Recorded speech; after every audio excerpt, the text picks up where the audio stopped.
Hello everybody, and just here and welcome back to Shangri-La Frontier episode 42, in which the new arc will hopefully finally start.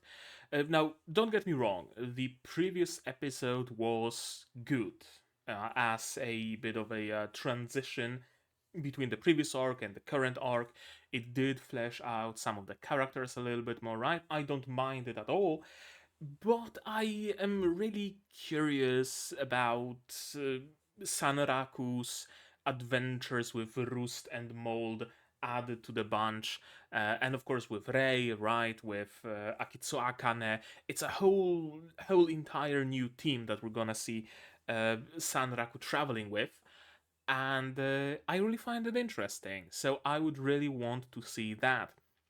I would also like to see the contents of the new expansion, because I think that's where they're going. I could be mistaken there though, but still, it's something new, and I like new. What can I say? Uh, what else? Yeah, previous episode. In the previous episode, we have seen first of all Uomi K, or I can never remember his in-game name. Shit. And I remembered it last time I watched Shangri-La, but now I don't. I just remember it's something with a fish, but in Japanese, and I don't know what's fish in Japanese, so I can't even infer that. But yeah, we've seen him grinding levels after the fight with Weathermon, when he lost a bunch of them, and kind of showing his competitive spirit in a way, right? Because Sanraku told him that, oh, there was that unique crayfish monster, and I beat it with Emul's help. And the same monster appeared, and Kay immediately jumped into, so, if I beat it solo, that means I win, right? So it really did flesh out his character a little bit. Gave him a bit of backstory as well. Now we know why exactly he decided to start playing Shangri-La. He heard of a new fighting game, and he's a competitive player, right? He's a pro, and that new fighting game was supposed to be using the same engine that Shangri-La is using. So he decided to play Shangri-La to get the feel for, how the controls work, how the physics work, stuff like that. That's probably one of the reasons why he chose a monk as a class as well, because, hand-to-hand combat, as it is in case of fighting games. And yeah, that was the segment with Kay. Then we moved on to Pencil Gun, to Towa Amane. Also after the fight with Weathermon, as she was in a massive amount of debt, without any weapons, without anything, and we have seen her cheat her way into obtaining a new weapon out of the not Wolfgang. Wolfgang is their clan. Out of the Schwarzwolf. Yeah, Schwarzwolf Guild. So it also happened after the the meeting of the guilds. So even a little bit further into the future, or a little bit less in the past than I initially might have implied. She got the weapons, and that was a fun haha moment. But I think the biggest significance of her part was giving her a new direction and kind of establishing her as a character a little bit more. Right? We didn't really know what exactly was her motivation all this time. Right? She joined Shangri-La into a player killing guild, and she was doing a bunch of PKing because that's what she was doing in previous games. But then she found Setsuna, and she found her quest, and she made it her goal to see it to completion, right? To resolve that, to free Setsuna, to free Weathermon. But now that she achieved it, what's there to do, right? That problem kind of arose, and thankfully, though, she the Rose, not Rose, Lily, It was the Lily Valley, but I don't know if the flower she has in her hair is also lily. But yeah, the flower she has in her hair has a special ability that points her towards the west, right? Yeah, points her towards the west, creates like a trail of particles, and she doesn't know where it leads her. And hey, she thought, maybe it's Setsuna leading me somewhere, right? She talked a little bit about how, discovering the truth of the world, right? Those sort of things. So maybe, maybe I should go there for Setsuna. And so she did. She found a new goal in her in-game life, and that was a fun moment. Oh, fun. Touching, I would say. Yeah, touching would be a little bit more appropriate. And then finally, we have seen a scene inside of the game dev office with Tsukuyo, Sakai, and Ritsu as they were discussing the defeat of the Lycagon clone, not a clone, Lycagon. They had a specific term for it. The Lycagon spirit that Sanraku and the rest beat. And apparently it's, no biggie, because it's just a spirit, it's not the Lycagon herself, so whatever. And things were calm until Tsukuyo admitted that she buffed that enemy a fair bit. And a fight ensued because, of course, Ritsu is very much focused on making the game up to spec, right? We have a game design document, we gotta keep to that.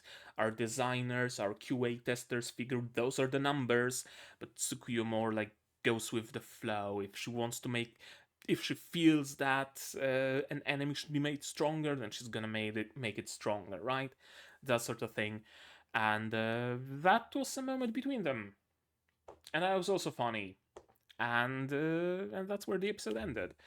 So today I expect we're gonna see the next arc finally begin, and I don't know. The first frame of the episode has a bunch of trophies with the name Kei Uomi on them, and Eneral's World, and in general a bunch of, I'm assuming, esport trophies.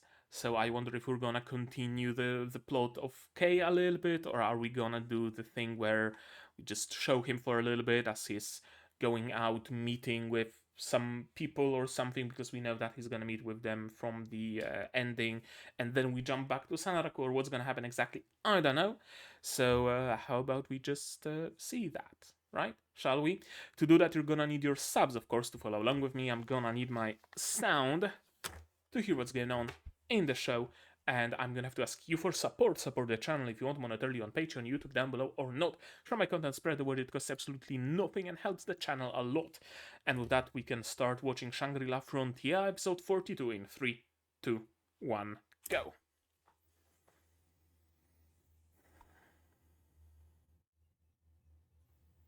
What up? Oh, is he assembling a team for this fighting game? Mm-hmm.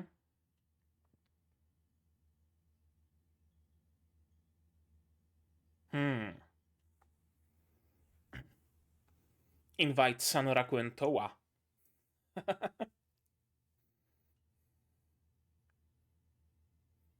You know the people. Just saying. You know people who fit that description.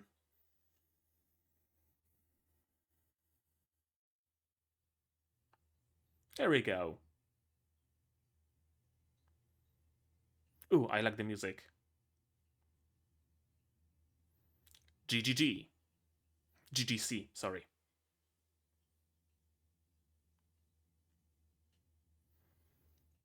So the people he's gonna meet are maybe the enemy team, or Sanaku's gonna say, "Yeah, no, I have better things to do inside of Shangri-La, so maybe next time." And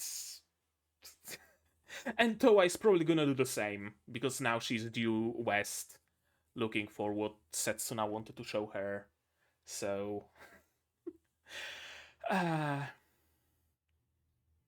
so maybe they're actually not gonna agree at all. We'll see.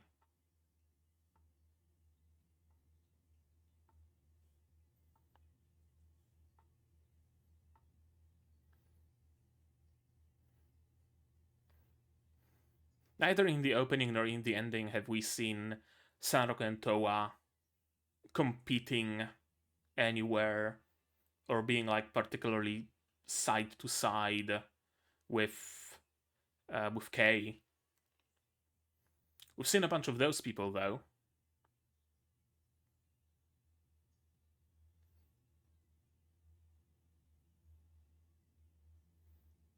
This opening is really growing on me, especially the chorus with Shangri-La, Shangri-La, Shangri-La, Shangri-La, Shangri-La, Shangri-La.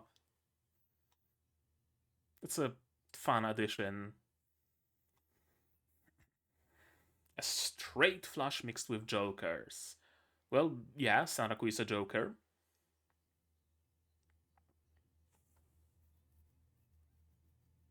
Why are you going to Rabituza? But weren't you supposed to meet up with Roost and Mold? Or is there still time and he wants to, like, take a nap and get his weapons fixed at Bees?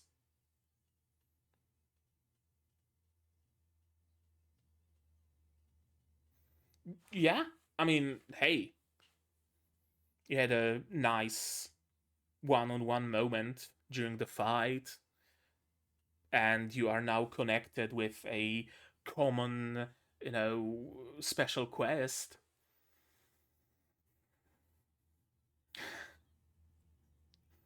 Yeah, that's probably what would happen.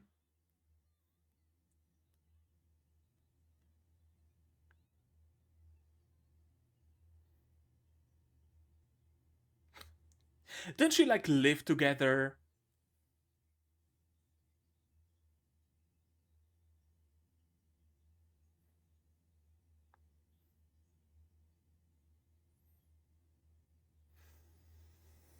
Oh right, they have access to Rabituza, but Rei doesn't. Oh no, danger. Yeah, they can have a little bit of tete-a-tete together with you not having any access. I love that third arm. Uh, you should try to get access as well.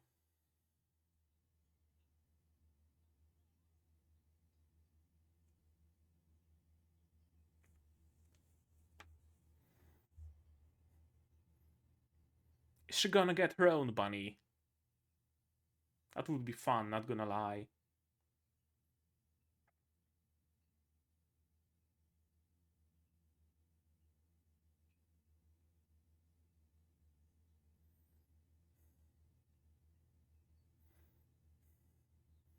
Hmm.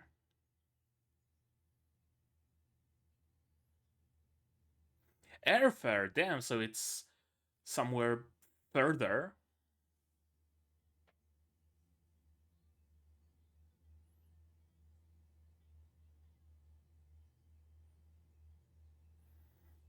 I mean, man, if you can get a free entry there, hell yeah, I'd say.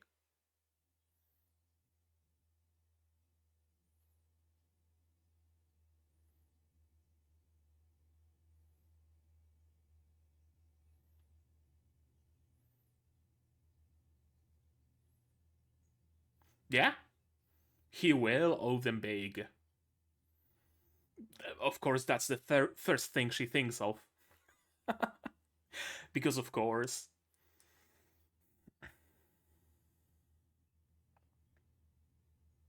Oh, your first IRL meeting. Well, hell, all the more reason to go.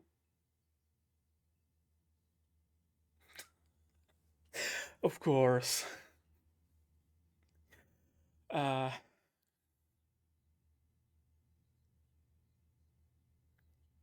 Games come first.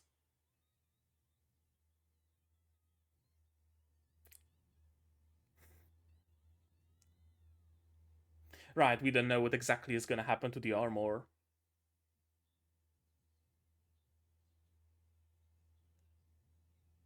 Three minutes? Yeah, 3 minutes on the dot.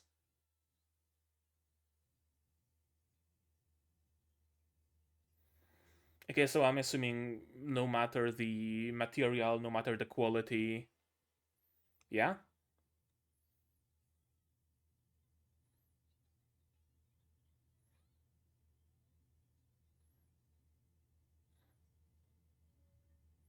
True.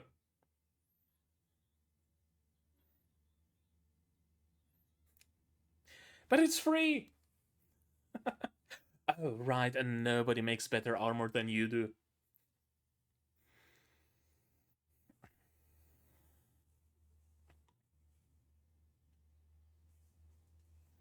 Hmm. Right, and you gotta take it off before 3 minutes are up, or else it's just gonna get destroyed. Yeah. 3 minutes is comparatively plenty of time.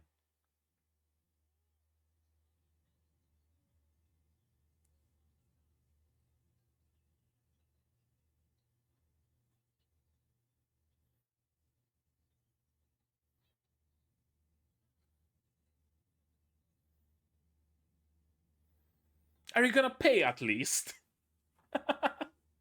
Okay, you are. That's good.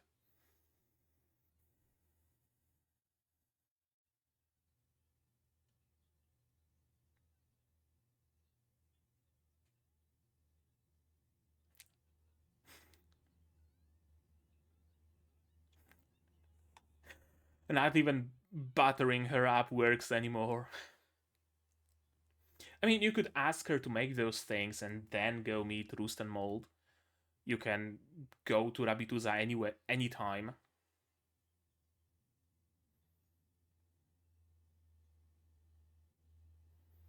Uh, Emily's not doing as good of a job as Sikru. uh,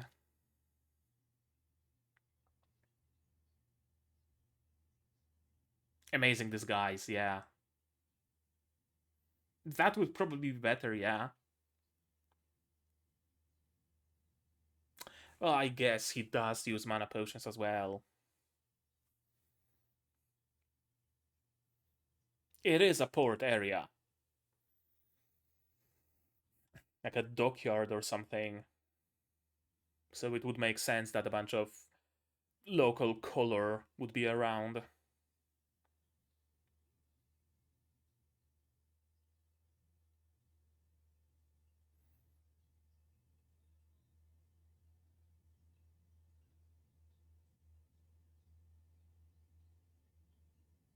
Like a gun's mark. Weaker enemies run away. That could be this effect. I mean, I guess depending on whether he's an NPC or a player.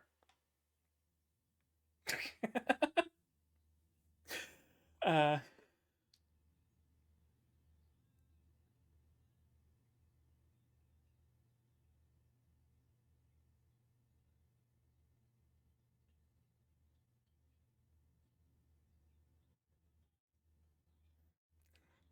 I mean, she's not far off. He does have a good dodge stat, though. Oh, Fluffy! uh, okay, so she was beating up NPCs then.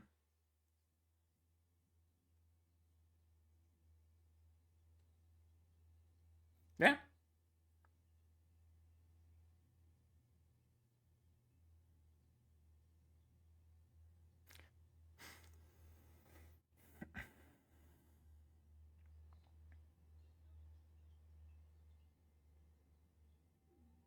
I mean, you could at least explain that you just can't equip armor. Okay, he does.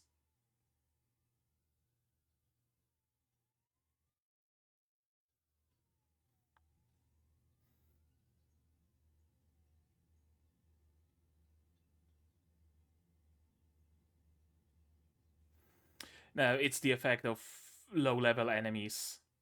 Maybe. Running away. Wouldn't surprise me if the NPCs around were classified both as NPCs and as enemies, right? In a rough area like that.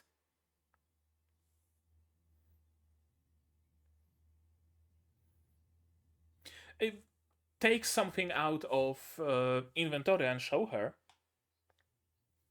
That would be the first thing to do, I'd say.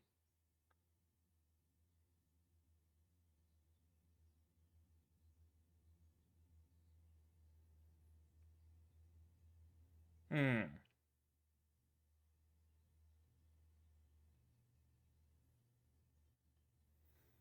Okay, so they just randomly stumbled upon that NPC. And that, okay. So that's why she was beating them up.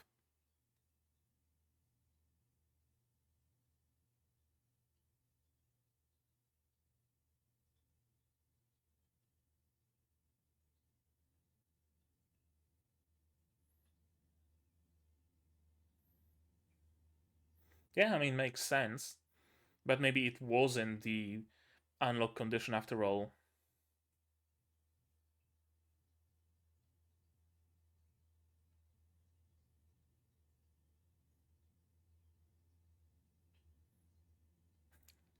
Yeah.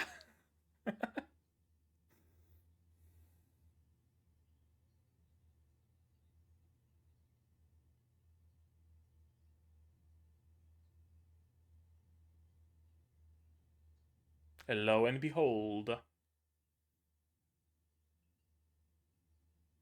It's the kid that we've seen behind the steering wheel, isn't it?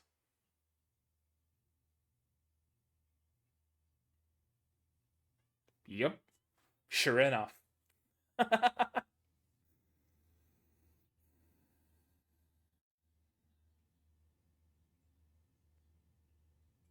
You're one to talk. I mean, he is just a messenger, so. Oh, he's the great pirate.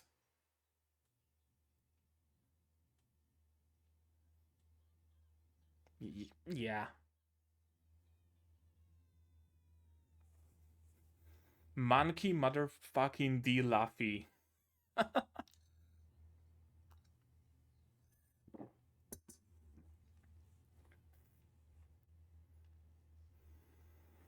Hmm.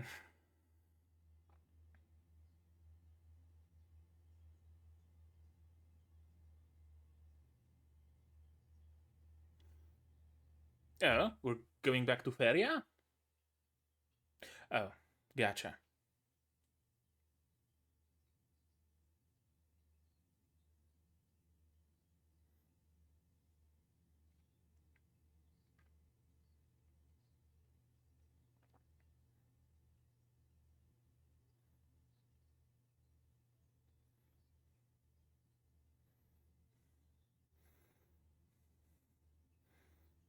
And let me guess, you couldn't even beat him up.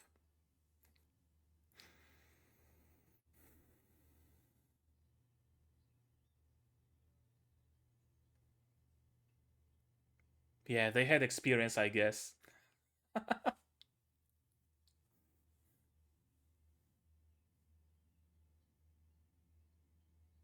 Okay, that's good.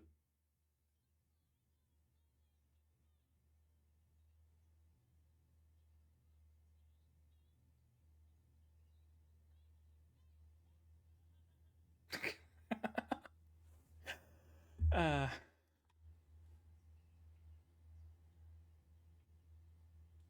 oh, you know, don't you. What do you call it? Jinx it.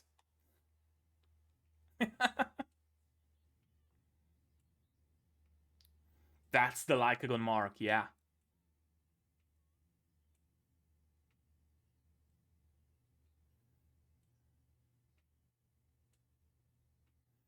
Yeah?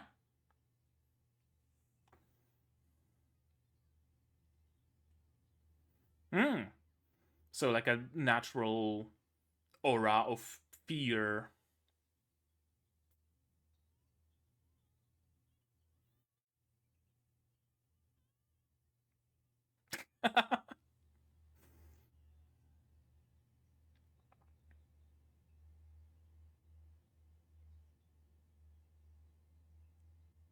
A lot, actually.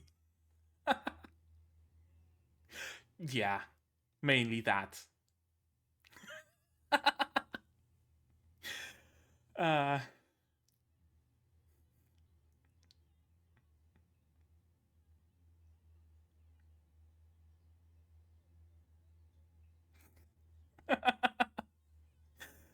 uh,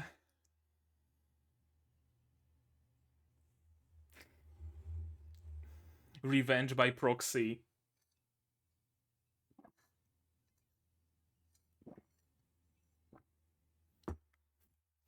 Is the ship at least seaworthy?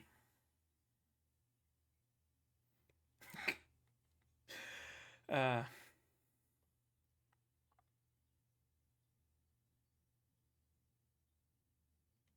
oh, unique scenario. There we go.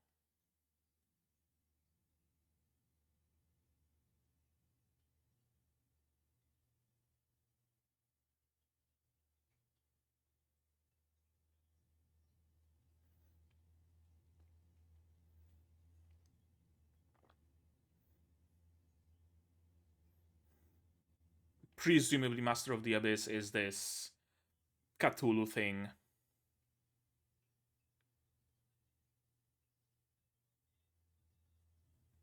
Sounds like a plan. Hmm? Oh, I thought the button didn't work for some reason.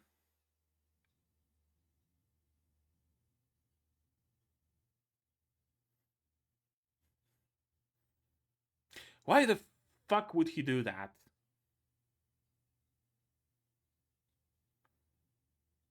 Oh, I guess it was bored or be boarded kind of situation. You can't exactly, book it on the open sea. Okay, it's seaworthy, alright. Complete with like ballistas or scorpions or whatever those are.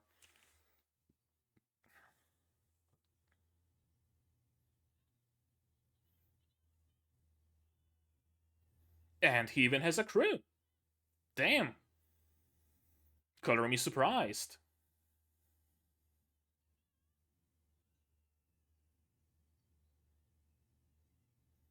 I really thought he's just gonna bring them to a boat with one paddle. Hopefully you don't get seasick. Okay. Probably not then.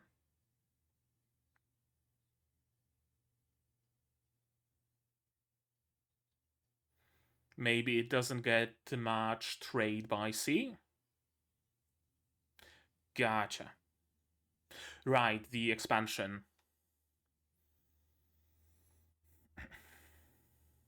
Mm-hmm. Yeah, makes sense.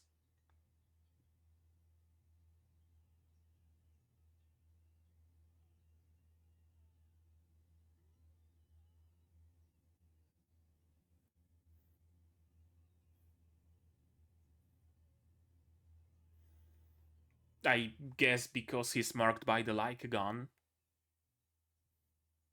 It opens the door to yet another unique path in a unique scenario, doesn't it?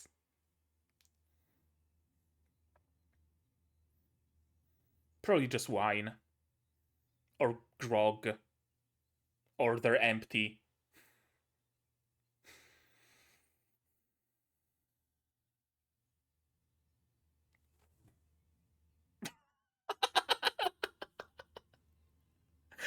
Yeah, very good question.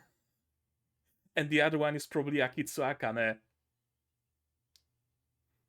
Sure enough. Did the NPCs kidnap them and bring them here, or did they, like, send themselves through some weird mail system? Kidnapped by NPCs, then, I guess.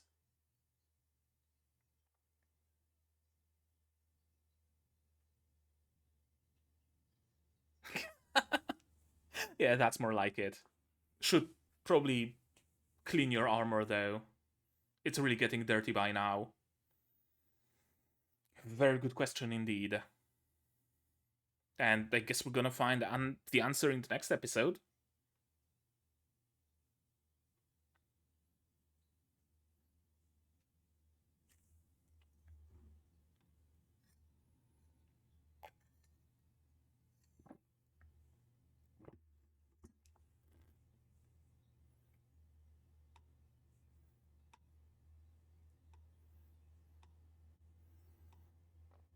Now, anything else that we can spot in the ending? Now that we know how this arc begins. And that Sanaku is probably not joining Kei during the GGC.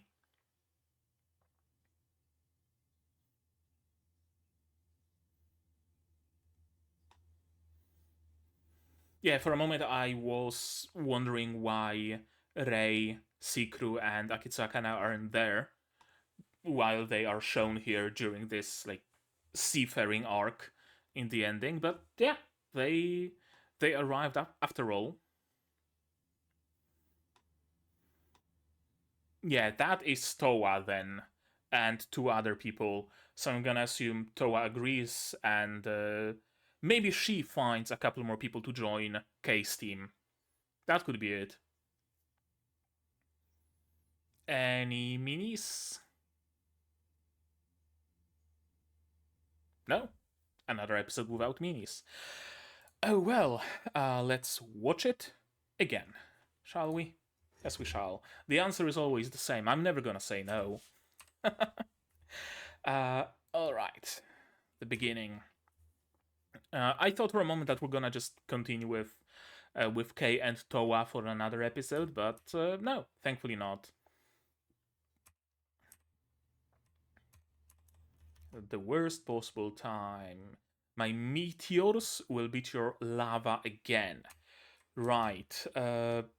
Some people in the opening were, like, given their team names, right? Star Rain. Meteors. Okay, so this dude is from Galaxia series. The Meteus, not Meteor. He's the Meteus from Galaxia series. This is... she's from Nitro Squad. I couldn't read the name. Presumably those two are also from Nitro Squad. Okay, we haven't seen anybody from Lava or Meteor.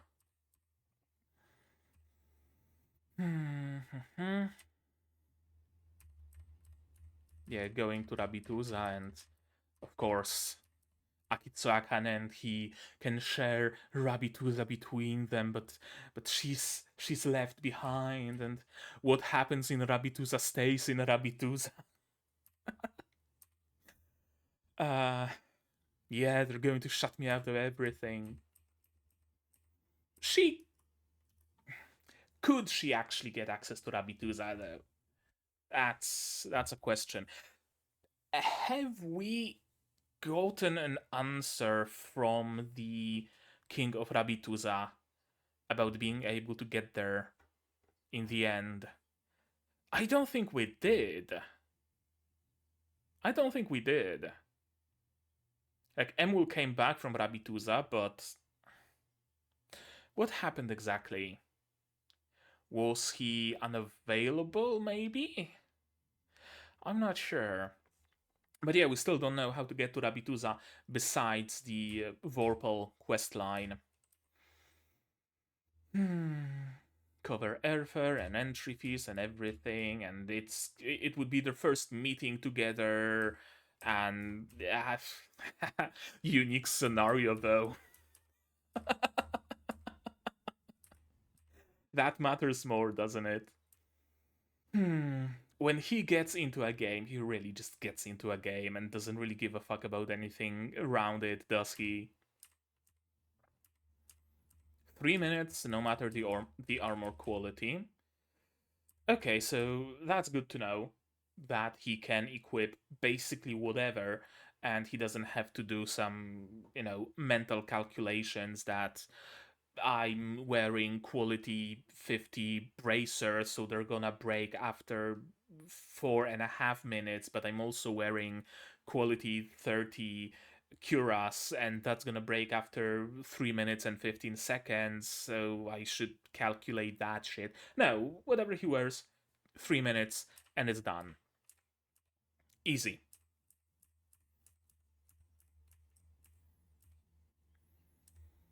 Yeah, Emul doesn't quite blend herself in like Sikru does, or B for that matter.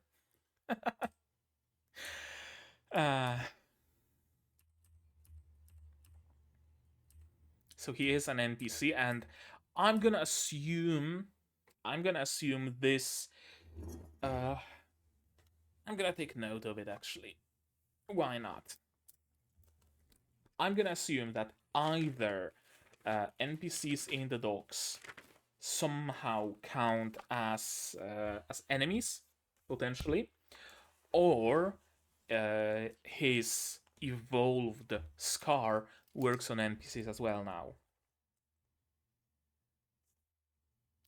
Sanaraku's evolved scar works on NPCs now, or NPC. No, but if the NPCs were counted as enemies, then the kid would also technically be counted as an enemy, right? Because he had the same reaction. So probably not. I mean, he might turn on them still, we don't know that. NPCs in the dogs count as enemies. Or actually, I think the wording of this evolved scar was yeah, monsters of lower level than the afflicted character will flee. So it talks specifically about monsters, not enemies. Conversations with NPCs will be affected by the presence of Lycagon's scar. Yeah, so it's more likely that this part is in effect rather than monsters of lower level fleeing, because humans presumably don't count for monsters.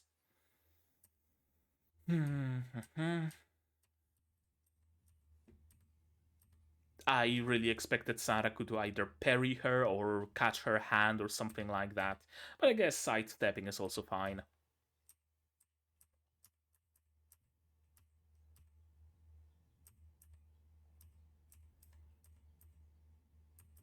Yeah, all of the NPCs, but that's interesting that it's all of the NPCs in the docks. We haven't seen. Well, to be fair, we haven't seen Sanraku around many other NPCs since he got the scar. So we don't know what effect it does since he got the evolved scar, right? So we don't know what effect it does on other NPCs, right? Maybe it's what you call it, intimidates them as well.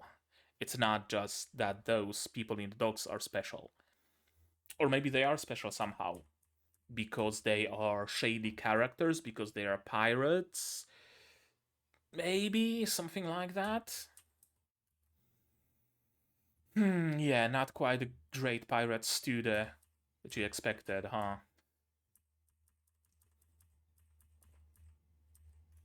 Yeah, that's the kid, alright.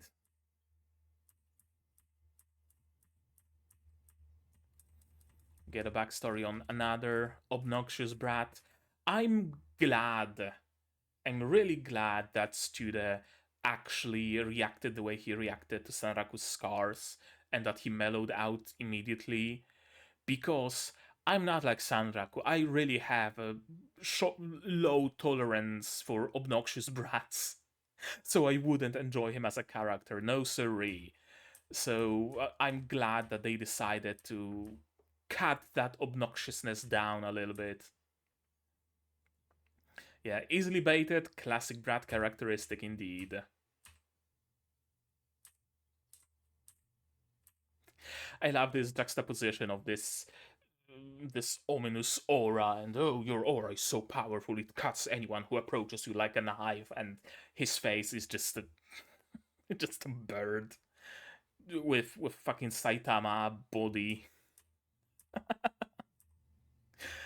uh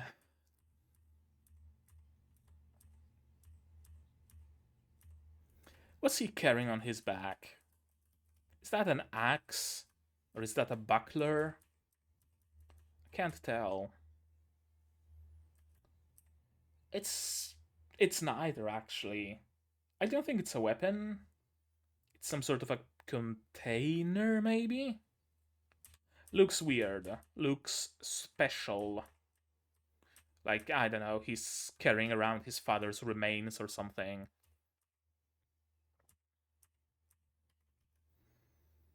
Yeah, it does look weird. It does look special. The Scarlet Whale. I fully expected another uh, bit of subversion here, not gonna lie.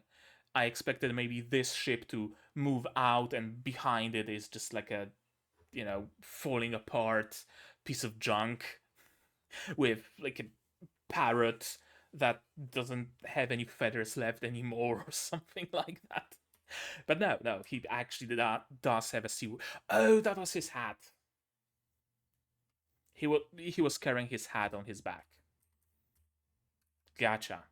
That's why it looked weird and special. Makes perfect sense. Yeah, his ship is actually seaworthy, and he actually does have a crew. Color me surprised. I really thought that he's at least not gonna have the crew.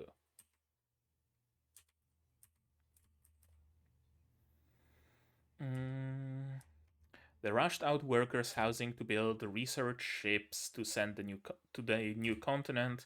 They sent the ships, and well, the workers' housing was left, but the jobs left. So it's just a bunch of jobless people with no purpose were brought here for one purpose only, and that purpose is gone now. So makes sense that it would become a slum. And Crimson Whale Pirate Gang, because the kid has Crimson Whale on his hat, makes sense. Special barrel delivery. I was about to make a joke that, hey, maybe it's Rei who decided to hide herself there to go with Sanraku, and lo and behold, it is Rei. Although she did not decide to do that, I don't think. Why would Rei and Sikru and Akitsakana be taken, though? They really seem like they did not expect that. Like, it comes off as a surprise to them. Yeah. So it's not even that, like, Rei proposed that and Akitsakana got dragged into it or anything of the sort. They just got kidnapped off the street, stuffed into a barrel, and brought here. Which begs the question, why?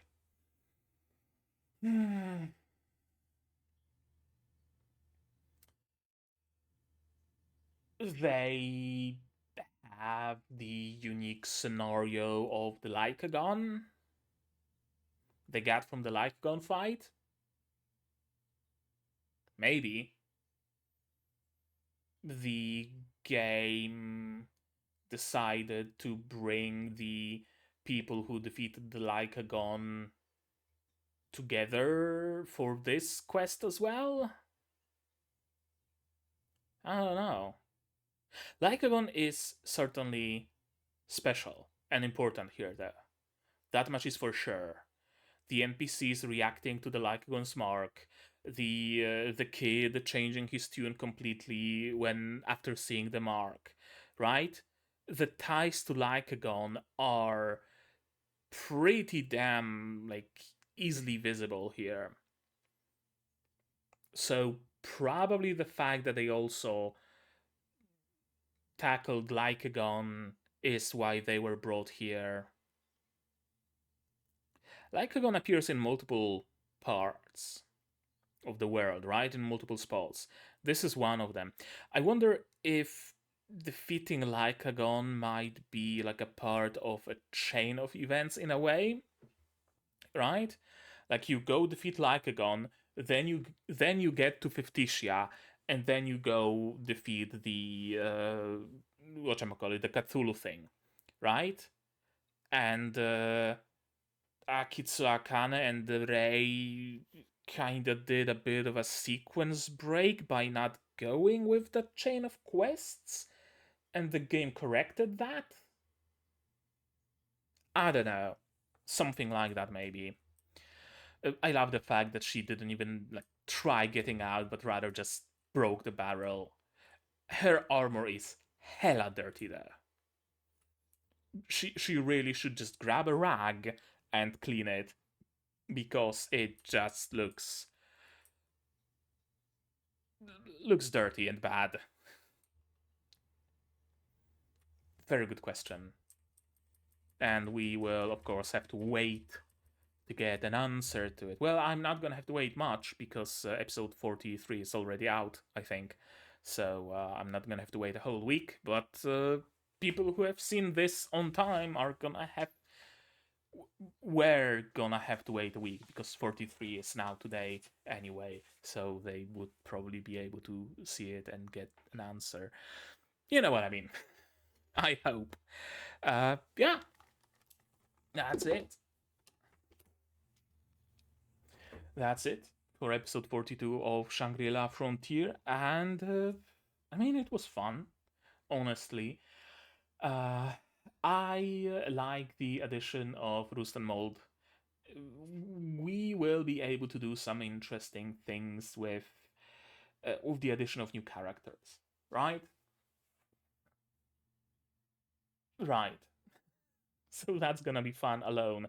The fact that Rei and that Rei and Akitsu Akane were dragged into it, I find this bit the most interesting though, because Akitsu Akane, I could kinda understand, right? She was also marked by a unique monster, by a Zigworm. She also got access to Rabituza, so she is kind of also on the path of defeating unique monsters, very much um, Sanraku, right? So I could understand the her being dragged almost forcefully into this additional scenario. Rei, though, she only defeated Lycagon's spirit together with Sanaraku. And the fact that they were a team and that they got this particular set of attributes, right? They got the light bearer and shadow chaser, or right, something like that. They got, and they got a unique scenario.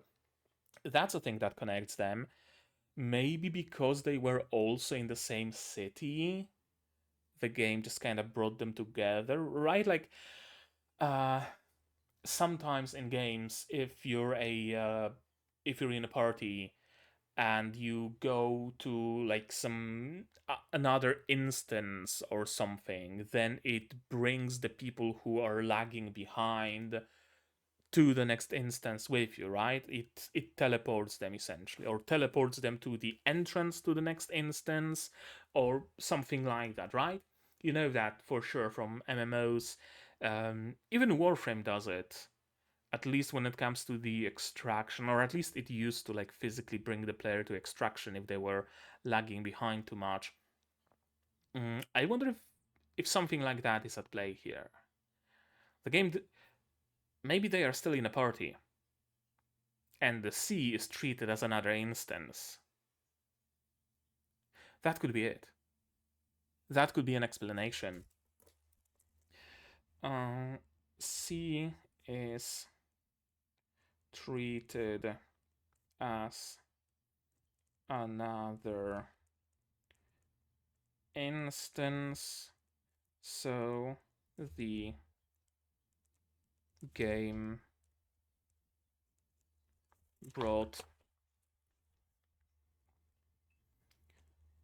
Sanraku's party to the quote-unquote entrance, right? Entrance being the ship. I think that might be it. Unless there are some different, like, more in lore, deeper reasons for that, but this seems the most probable to me right now. Anything else about this episode? I don't think so. I wonder how are they going to show the GGC as well.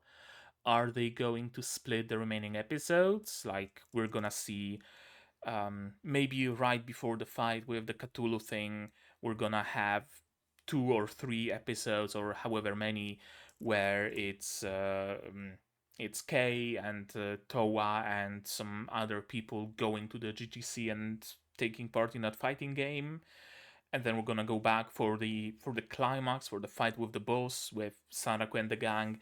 Maybe something like that is gonna happen.